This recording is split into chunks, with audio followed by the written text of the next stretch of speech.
My name's E.R. Anderson. I'm the executive director of Karis Circle. Karis Circle is the nonprofit programming arm of Karis Books, and Karis Books is the South's oldest independent feminist bookstore. Tonight, we have a really exciting and very special program that we have been looking forward to for months. We are here with Alicia Garza and Patrisse Cullors, two of the co-mothers of the movement for Black Lives. And this is something like that we just, this is like a dream program for us. So I'm going to first introduce you to Patrisse Cullors. Patrisse is an artist, organizer, educator, and popular public speaker. She's a Los Angeles native, co-founder and executive director of the Black Lives Matter Global Network, founder of grassroots Los Angeles-based organization Dignity and Power Now. She's a New York Times bestselling author of When They Call You a Terrorist, a Black Lives Matter memoir from 2018, which y'all probably already own if you're in the Karis fold, but if you don't, I'm going to be dropping links for that. She is also the faculty director at Arizona's Prescott College of a new social and environmental arts practice, MFA program that she has developed.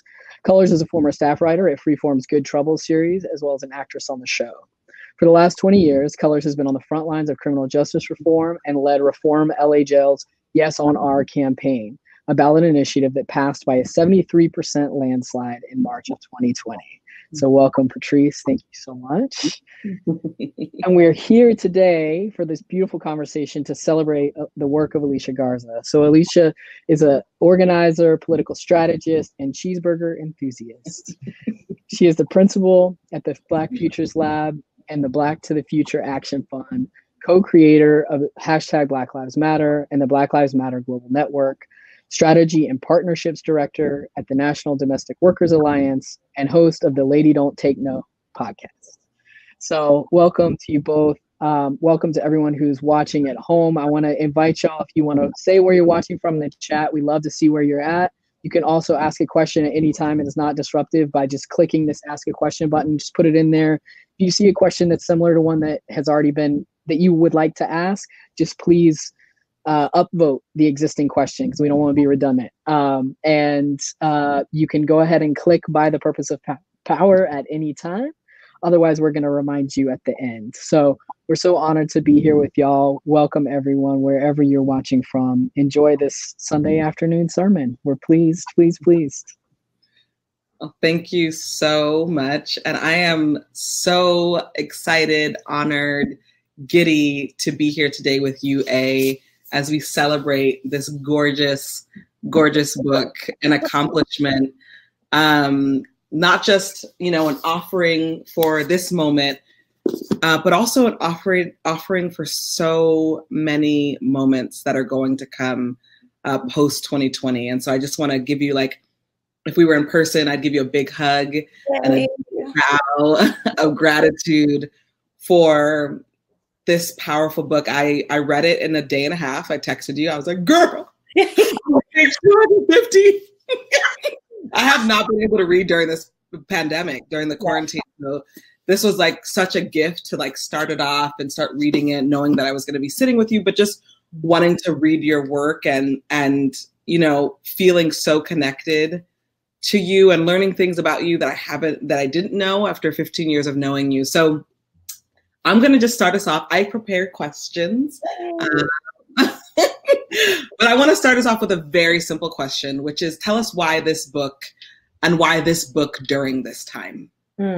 Well, first of all, let me just say thank you so much to Karis Books for having us. And Patrisse, I love you so much. I never get to do these things with you.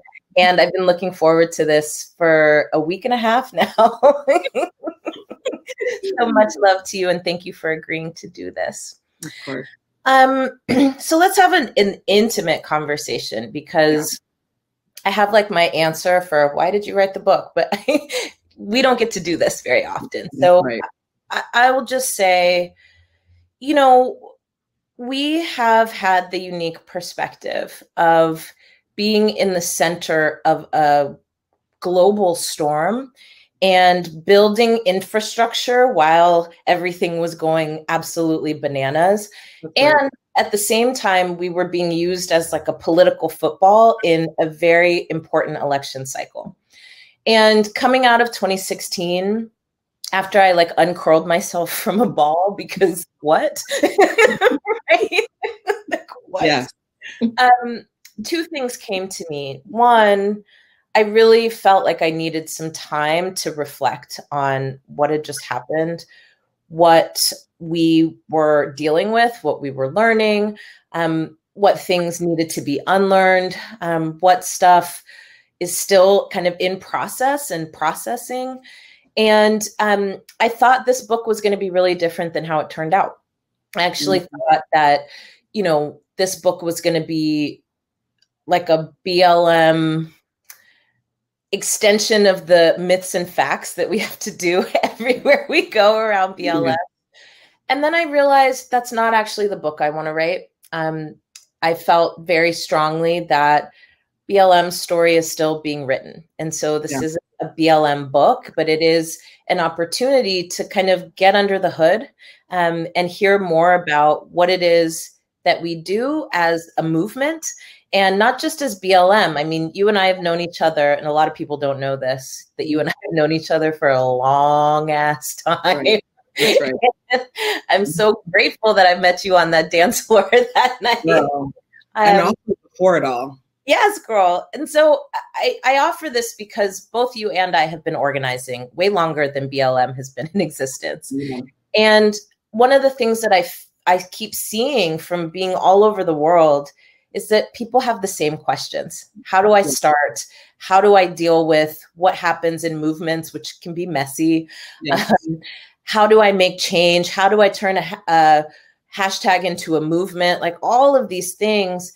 And I really wanted to write a story from us, not from somebody else's perspective, but from the belly of it. And I also wanted to inspire and motivate us. I feel like this is a time where so much is at stake, and we need each other, and we need each other to be the fighters that this moment is calling for. And so I'm hoping that this book is a step in that direction. And I hope that there are many more from organizers who are writing about our craft and our method and what we're learning. This should become a canon. And so I'm happy to try and help take a step towards that.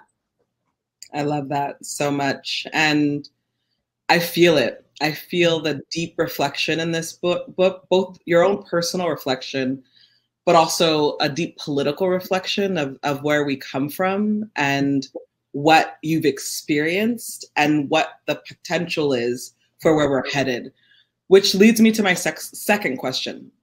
You talk a lot about, you give some personal context and political context around what led you and also us to the BLM moment. And I thought that was really beautiful. You know, I think you spend the first couple chapters kind of laying the foundation for your experiences and tying them to a larger political experience. You are so honest and vulnerable and also really sharp, as you always are when you're talking about the political foundation of BLM. Can you just speak a little bit more to this, like to those opening chapters there where you're giving that context? Absolutely. Well, it's a method. And, you know, you and I think, have both been trained very similarly in the sense that in order to understand where you are and where you're headed, you have to understand where you've been and what has been shaping the conditions that we operate in. And so often, I think people talk about movements in ways that I think are void of context and grounding. And movements, I think we use that word in the justice context all the time, right? We talk about movements as things that will change things for the better. And what the better means for us, right, is, you know, to be more equal and to put more power into the hands of more people. But movements are not just reserved for progressives or the left. Movements are what they are, and anybody, any forces, right, can combine to create a movement. And frankly, our whole lives have been shaped by a powerful movement that I don't think is geared towards justice. And I talk about that. And I wanted to put us in a historical context, but I also wanted to place myself in history.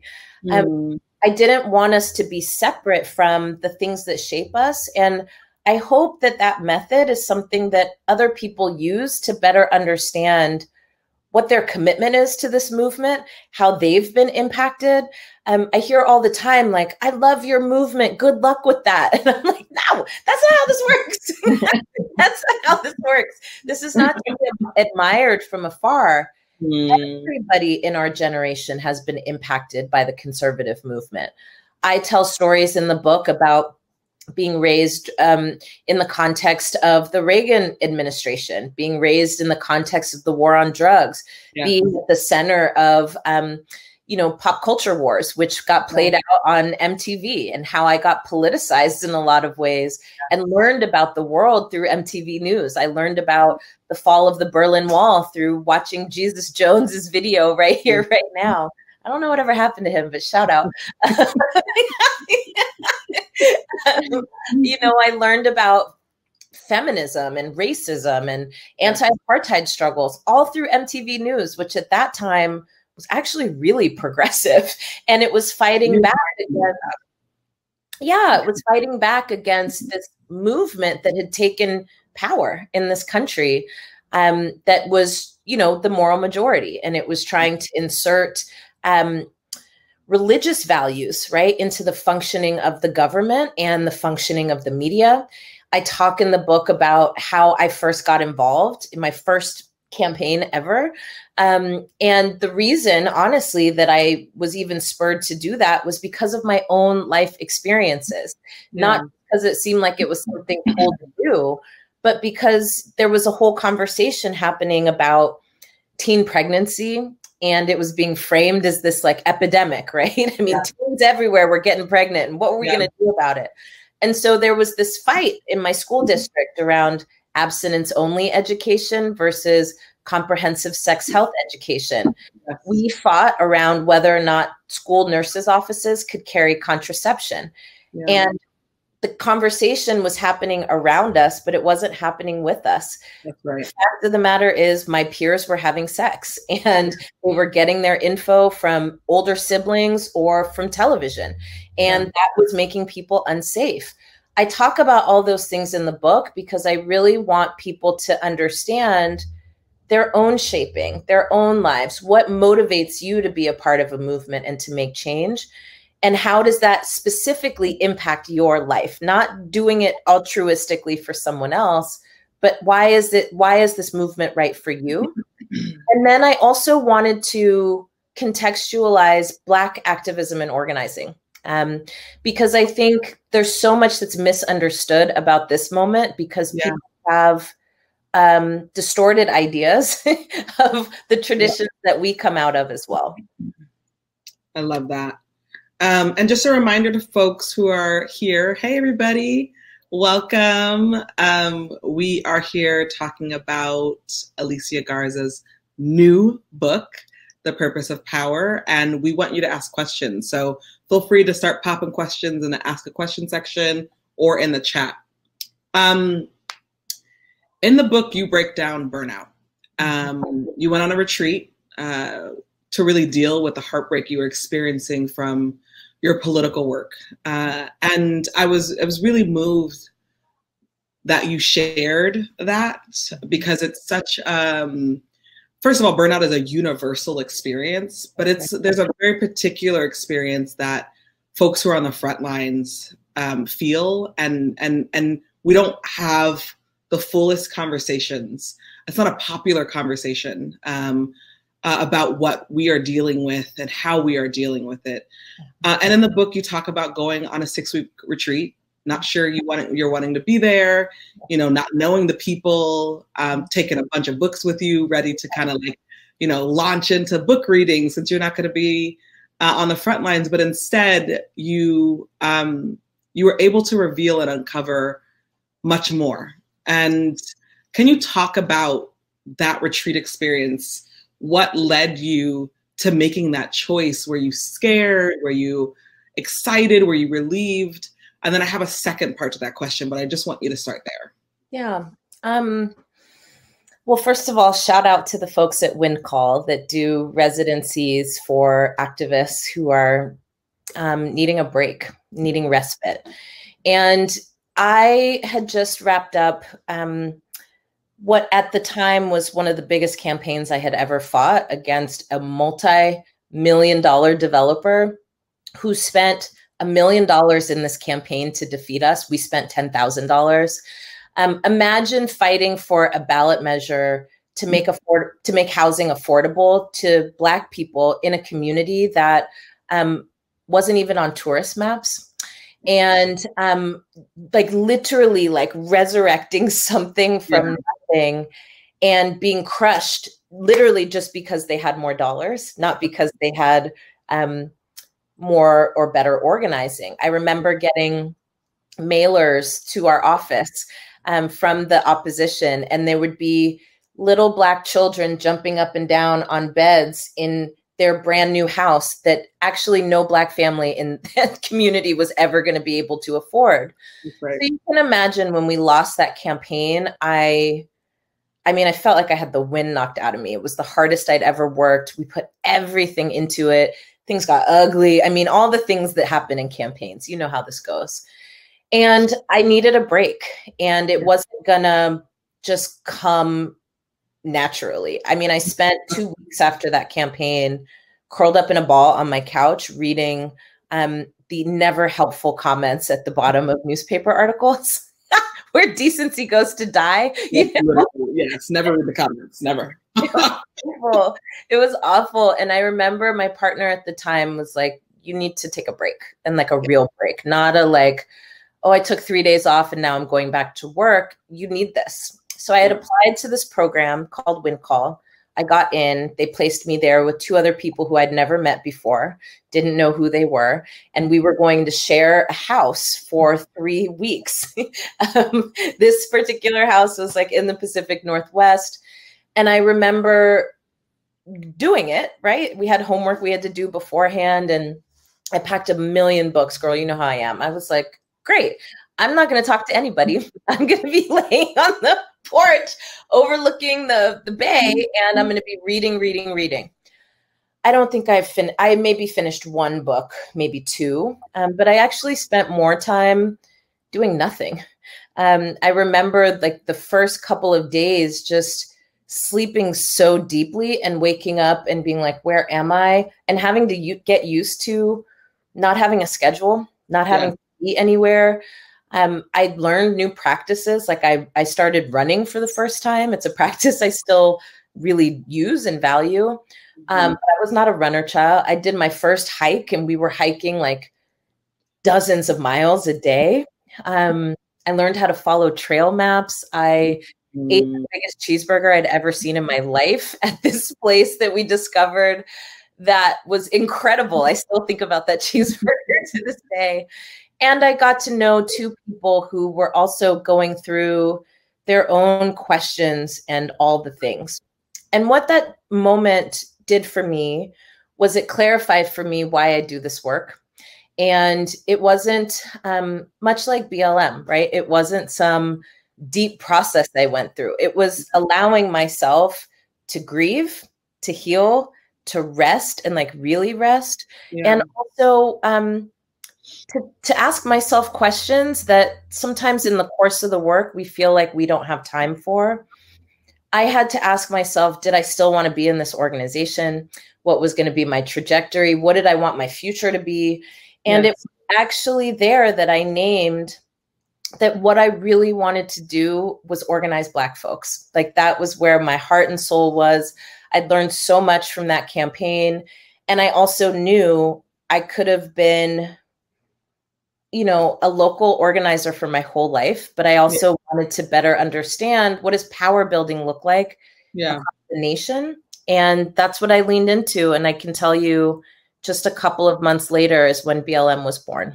And that's, I love that story so much. And I feel like it's so valuable for so many of us who are both frontline organizers, but also local organizers who are not visible, just what we experience on a daily basis that nobody knows except for us. And, you know, I tell this joke all the time, which like for the first probably decade of my life, my mom would ask me pretty much every day, what do you do? Yeah. Just like,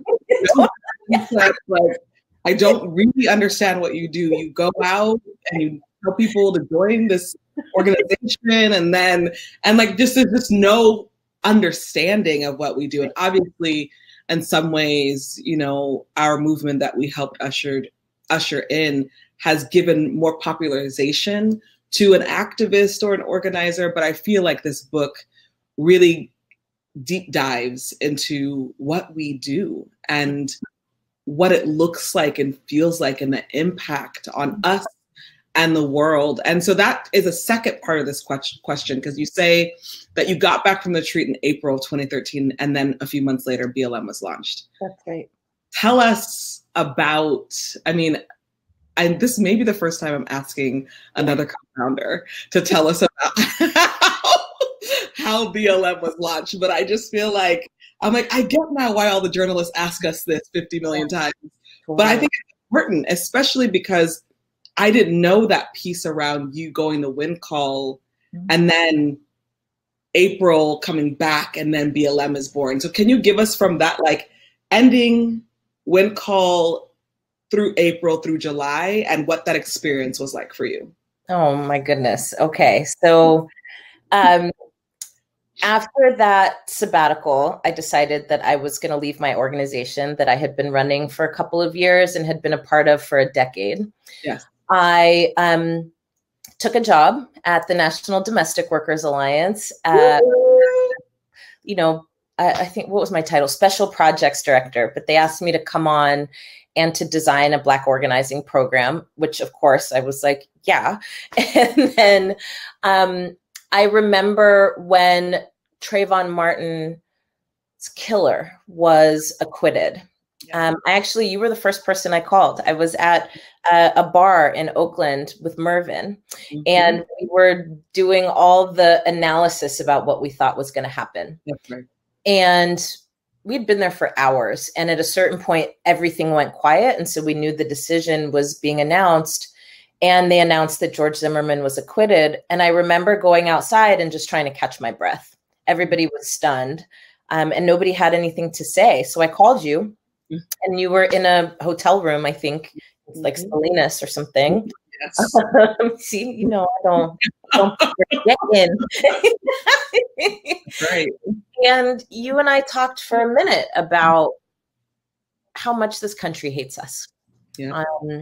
And I went home that night and I woke up in tears. And I was really deeply impacted by two things. I mean, one is I just kept seeing all this stuff online, and I kept imagining Sabrina, who I didn't know at the time, but I kept imagining Sabrina watching all of this commentary and being like, this was my child. This was my child. So having people say it was a shame, but that was why we should tell our kids to pull their pants up or not to wear hoodies.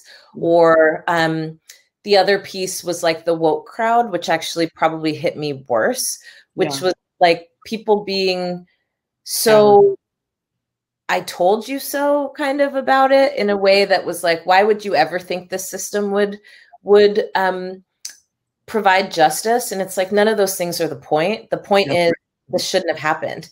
And the point is we are numbed in this weird way to Black death, and then we justify it. And even Black people do that. And I wrote those words because I needed them myself. And I also wanted to remind us, right, that we are worthy of living, and that there doesn't have to be a reason, right? Like life is our birthright and dignity is our birthright. And this was a child who was murdered during a break in a sports game. He went to the store to get snacks for his dad and his brother, and he never returned home. And I have a brother, and he's 8 years younger than me. And he's grown now, child, but I still see him as like this munchkin, but he's 6 feet tall, and he's a man, and he has a huge afro, and he's lanky and goofy, and somebody could look at him and think that he was a threat. And that kills me inside. My brother's never killed a fly, much less been in a fight. Yeah. And so I think at that point, Patrisse, you and I just started like noodling, right? I wrote that stuff on Facebook. Excuse me, I'm trying to watch my language. And I believe you and I were talking the next day, and it was like, we got to do this. We have to we started talking about organizing projects, right? And how to build the kind of thing that could activate us, but all of us, all of us. And that could be an entry point for new people, but that could also hold people who'd been in it for a long time. And what if we just activated some organizing that was around Black people, but not the typical stuff that we sometimes see? And I think it was probably a week or so later that Opal had reached out and said, hey, I want to help. I'm seeing this. I think it's important. I remember Patrisse doing a call for the Bold Network, a group of Black organizers, and talking about Black Lives Matter. And that was in July, and everything changed after that. And frankly, part of what I want people to get from this story that we've told a zillion times is this. Number one, it does come from heartbreak, but it also comes from a deep belief that we deserve better. And I think that that is baked all the way in to BLM, that we deserve better, that we can access our humanity through our connections with each other. And we're pushing each other, right, to rehumanize each other, not in the respectable way, like, okay, you know, you need to dress a certain way or you need to talk a certain way, but in the way of like, we're worth fighting for, and don't let anybody tell you we're not. That's right. Woo! You know. I teared up. I got too much makeup on, so I can't really.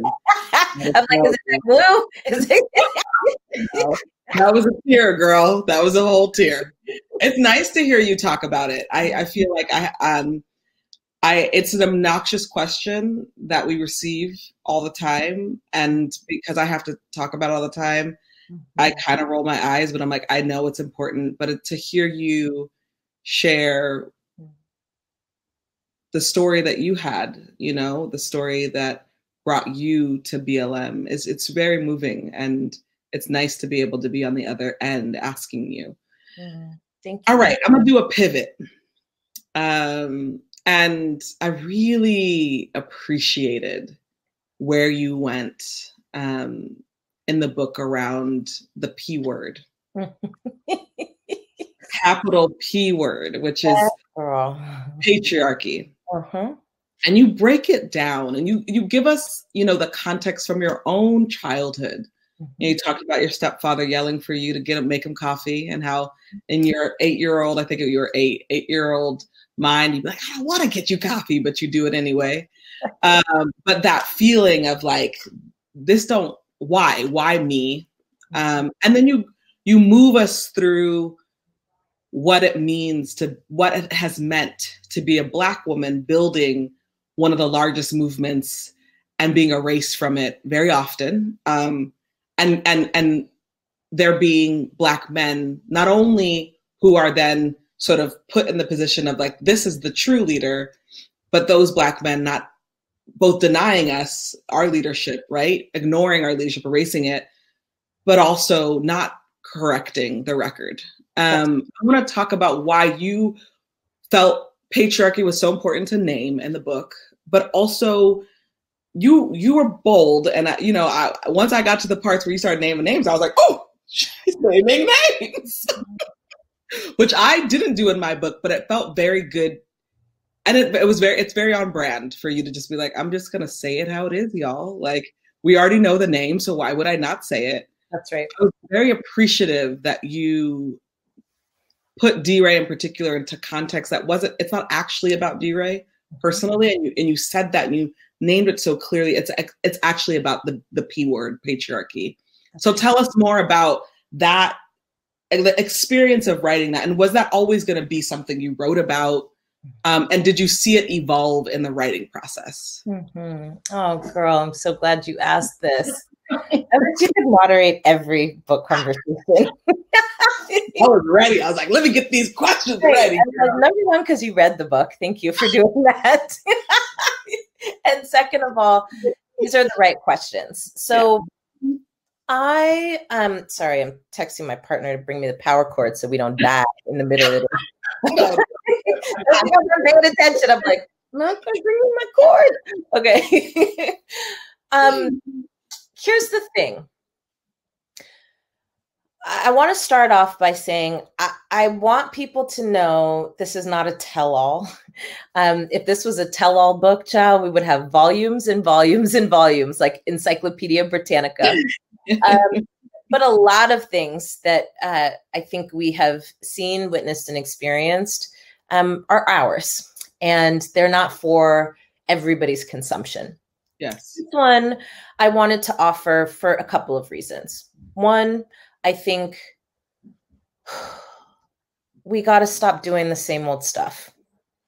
And the hardest thing in this last 7 years, besides the threats and the not totally knowing what we're doing, but having to figure it out under everybody's eyeballs and opinions, is knowing that at some point, no matter what I do, thank you, my love, no matter how creative I am, how innovative I am, the credit for what I do is always going to be given to a man.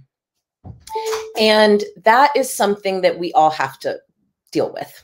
And it's not about binaries in this way, but I wanted to place myself here because there are so many people who deal with this and don't know how to talk about it. And I just feel like we have to.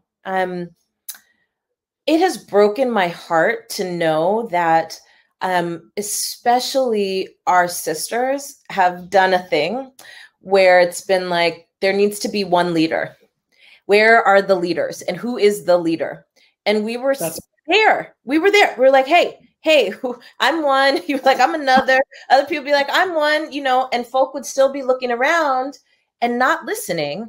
And then be like, oh, yeah, you are a clean-cut young man who makes me feel good.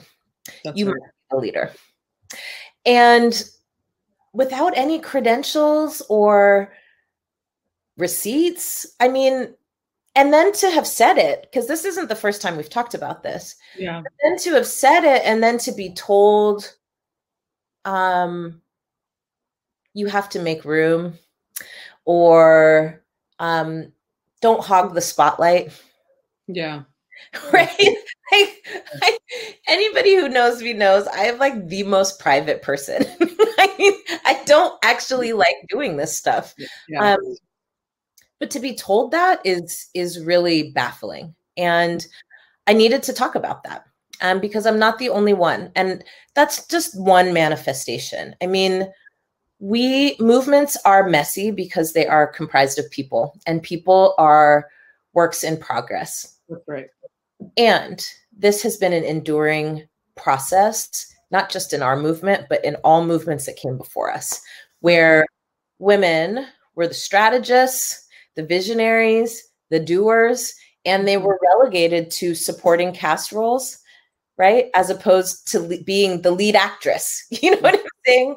And we have to figure this out. I wanted to talk about that meeting that I went to at the U.S. Social Forum, and you were there with me. I don't know if you were at that meeting, but you were at the Social Forum, and there was another incident that I remember from that Social Forum. But I will say, being in a room full of men talking about Black liberation and never giving a sentence to Black women. That's right. Or queer women. And then when you ask the question, it's like you suck the air out of the room, and it's literally like, how dare you? I have a chill. I'm literally remembering that moment. I was there. Like, how dare you? And then all of a sudden you get this weak, our queens have to be. No. And then I say in the book that I asked my coworker who took me to that meeting because I was so shocked and I felt embarrassed. I felt embarrassed for asking a question about where Black women fit in in a movement for Black liberation. Yeah. How ridiculous is that? Yeah. And then when I asked my coworker, did I ask the wrong question? I don't understand the response. Yeah. No, it was a good and important question. And then as I was thinking about it later, I'm like, well, yeah, but why didn't you ask it? And this is what happens time and time again, is that it's up to women, it's up to queer folks, it's up to trans folks to ask where we fit, as opposed to being inherently a part of any vision or strategy for the liberation of our communities. Yeah. And so I needed to talk about that. And I also needed to talk about how it's hurting us. Not learning these lessons is hurting us, and not being honest about where patriarchy sits in our movements is hurting us. Right. I am tired of hearing stories about, people who act badly in our movements and never get held accountable. Yeah. I am tired of hearing stories of leaders who go home and beat their partners. Like, actually, we have to uproot this. Yeah. And we will not win or succeed if we don't. Yeah. Ooh. Yeah. I'm just I'm just like, here we are. Here we are. This is packed with so much goodness. And I don't even think, I think about all the Black leaders that I was able to read their books, years later. And they were, a lot of them reflected in real time, Angela and Elaine and Sada and obviously MLK and Eldridge and Huey, and reading their books, as part of our development. Yeah. I don't think people are going to realize right now just how important this book is. Mm. Like, I know it because I'm like, oh, this is a part of a legacy of Black leaders who write about our stories and what it feels like to both be a Black American, but also what it feels like to be a Black organizer. And so everything you're saying, we haven't had a platform for Black women like this ever. That's right. And so to be able to position the conversation around patriarchy in this way, it feels monumental. It feels very, very monumental. So I just want to hold that. Okay, I have a few more questions. We have a few questions from the audience. I'm not trying to hog all the time, but I don't get to do this all the time.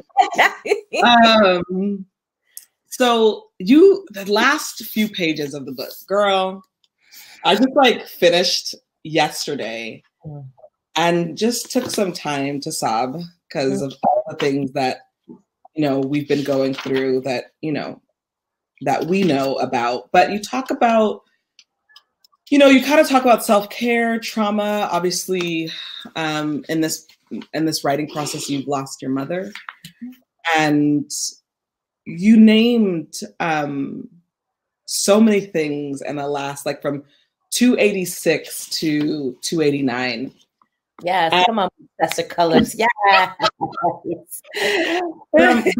But there's the framework that I love that you name, and I'm like, ooh, I can't wait for people to teach this both in the organizing world, but also in the academic setting. But you talk about hospice care, and you talk about yourself as you're reflecting on your mom's passing, which I've lost my father, and so it's just like reading this and having some similar tones in both of our books around the losing of our parent and what that looks like, what that means.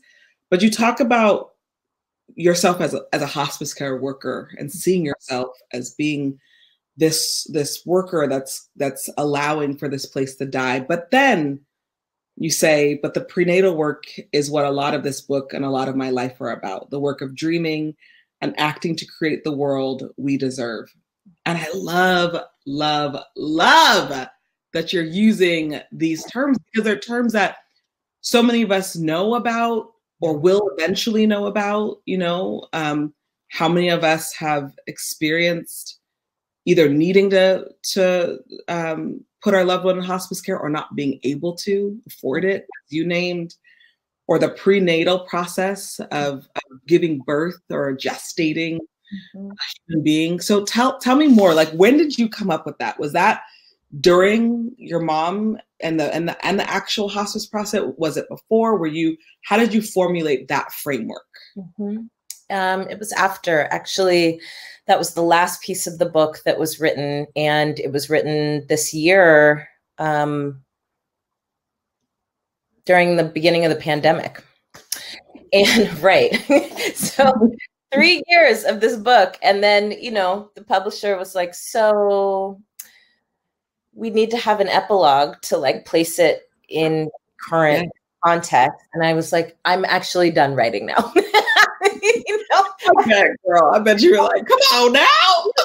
It's like, I have edited 6,000 drafts. Like, no, I'm not writing anymore. And I'm so glad they pushed me to. It was my mom's 66th birthday yesterday. Yes, and I spent time just being with her spirit. And that period, 7 weeks from diagnosis to death, taught me some of the biggest and strongest life lessons that I don't think I will ever forget. Yeah. First of all, hospice care is really a fascinating field because it assumes death and doesn't shy away from it. Right. There's a whole principle there, right? Where hospice, they're not going to resuscitate you. They're going to make sure you die with dignity. That's right. And that is the center focus of hospice. And there's a whole community around end of life and grief and death and dying that I feel like our movements can learn a lot from, because this way of life is dying. Absolutely. And whether you think it needs to die with dignity or not is not the point. The point is, how do we help usher it in?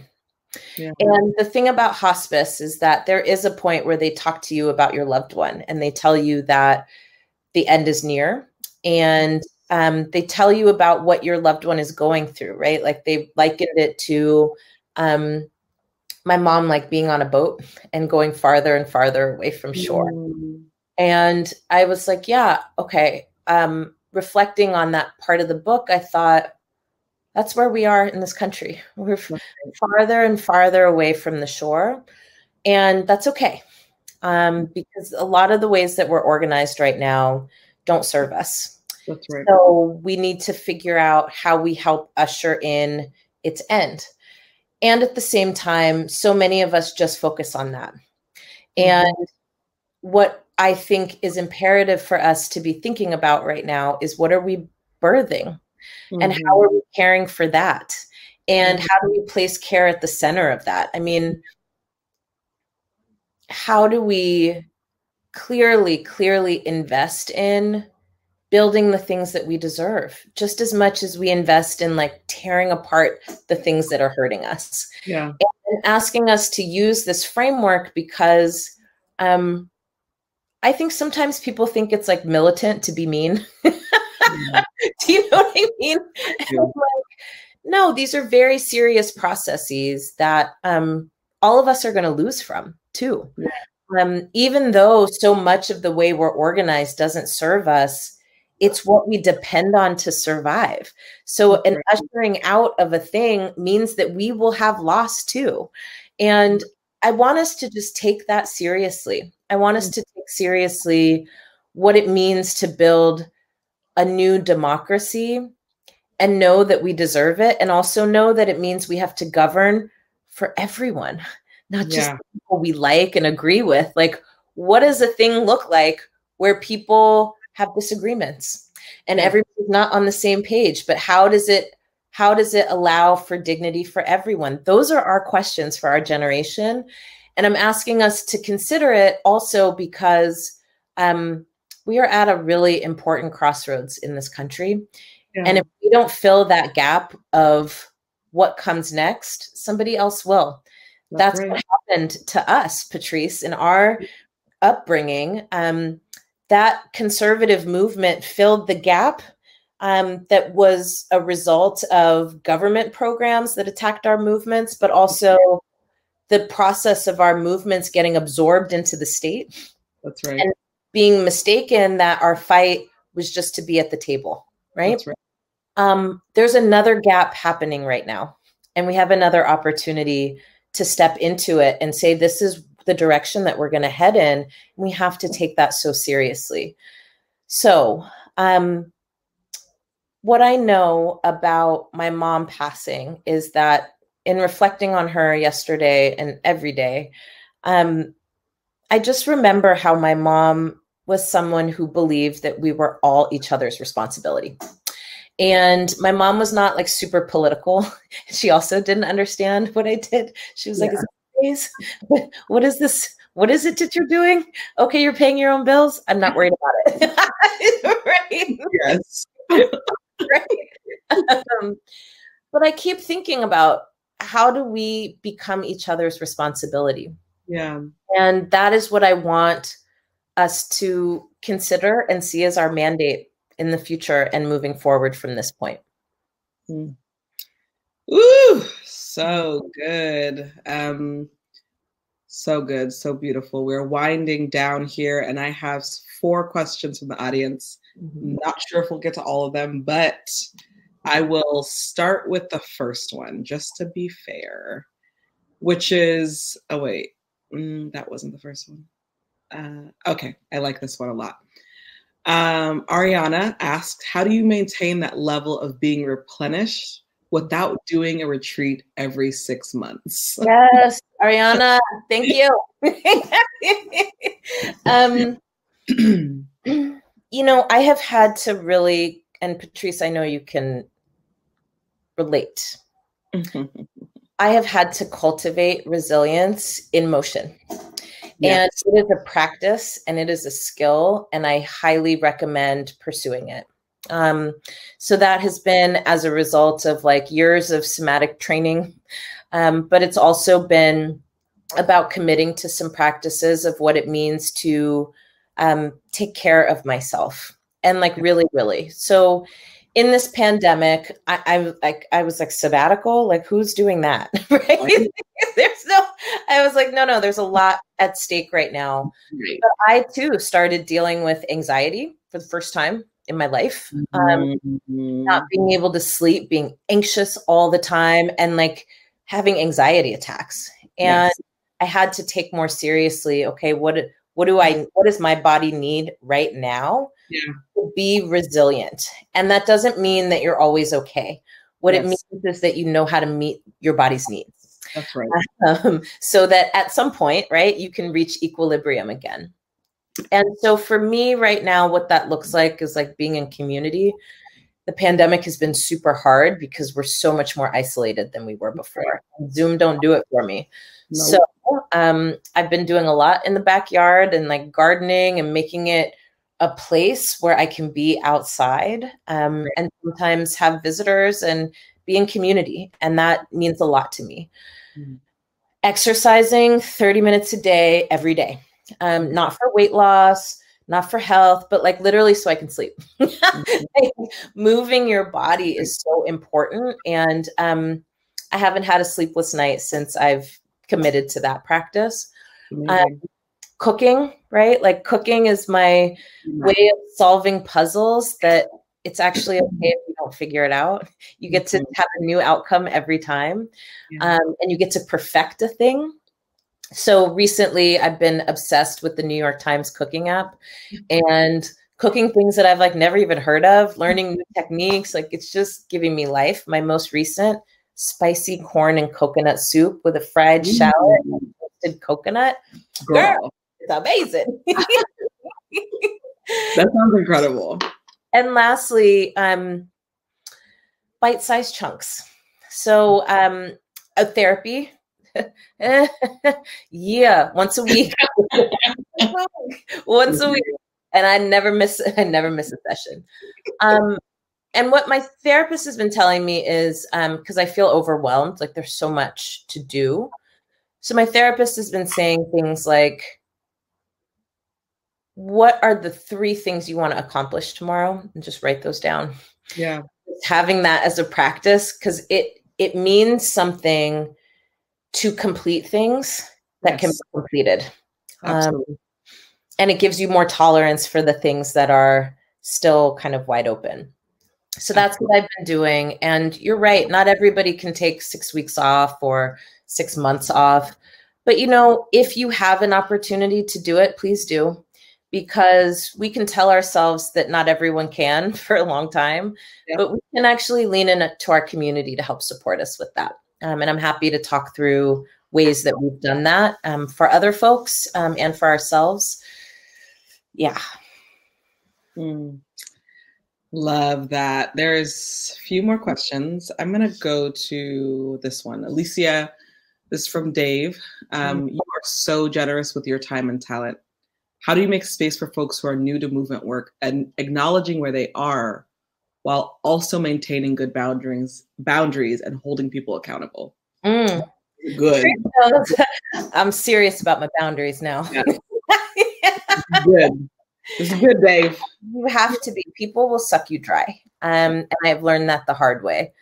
When we first started BLM and then accepted being visible around it, I remember that year, I think I was on the road probably like 295 of 365 days. It was awful.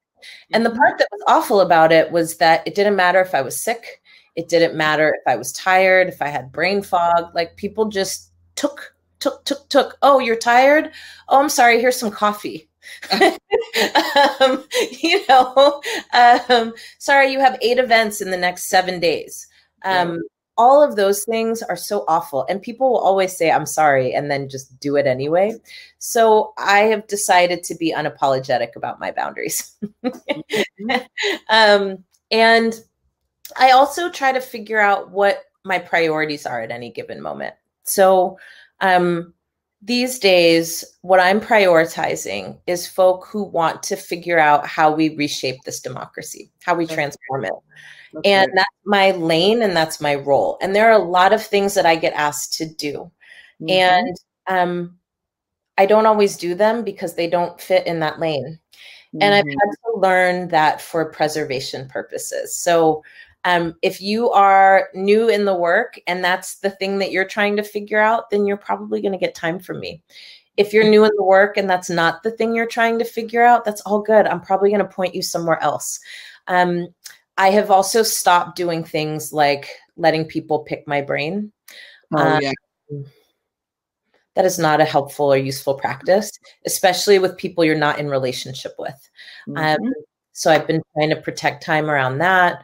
And then also, I'm at a point in my spirit and in my trajectory where I'm not making time to argue with people about whether or not elections are important, whether or not they're useful.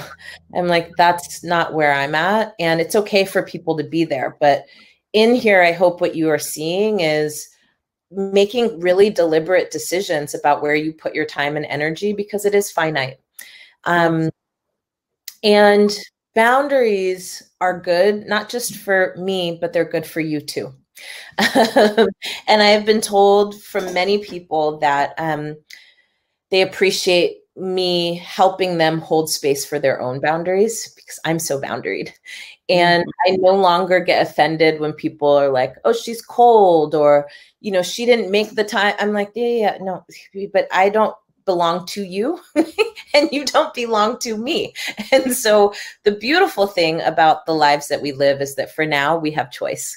And in as much as I have choice, I want to really use every waking moment deliberately. So I really want to encourage our folks to do that. And I wrote this book because I felt like this could be a resource for folks that doesn't require picking my brain for 20 minutes, 30 minutes, an hour. It just consolidates a lot of the questions that a lot of people have into one piece and gives you opportunities to find somewhere to start and then also to figure out where to go from there. Thank you, A. And just so you know, this question actually came from Shannon. Thank you, Shannon. Who's using Dave's account. Yeah. So this last question, I know you're gonna, you're kind of touching on it, but I think it'd be good to ask it. And this will be our final question. It's a beautiful question. And the question is, movement heartbreak is an ongoing thing we have to contend with. Yeah. When our losses break our hearts, but even more so when comrades break our hearts with their behavior or leaderships and make choices that leave people behind. Yeah. How do we hold this and survive and keep it together? By expecting it. By expecting it. So Patrisse knows this about me. My heart has shattered into 1,005 pieces, probably about 10 or 15 times in the last decade. And it is really painful when our people disappoint us, like our folks are the people that we're in the fight with. And without being cynical at all, I want us to know and to keep in mind that movements are messy. And that they are messy because they are comprised of people who are trying to live in a world that doesn't exist yet. And our task every single day is to try and make that world real.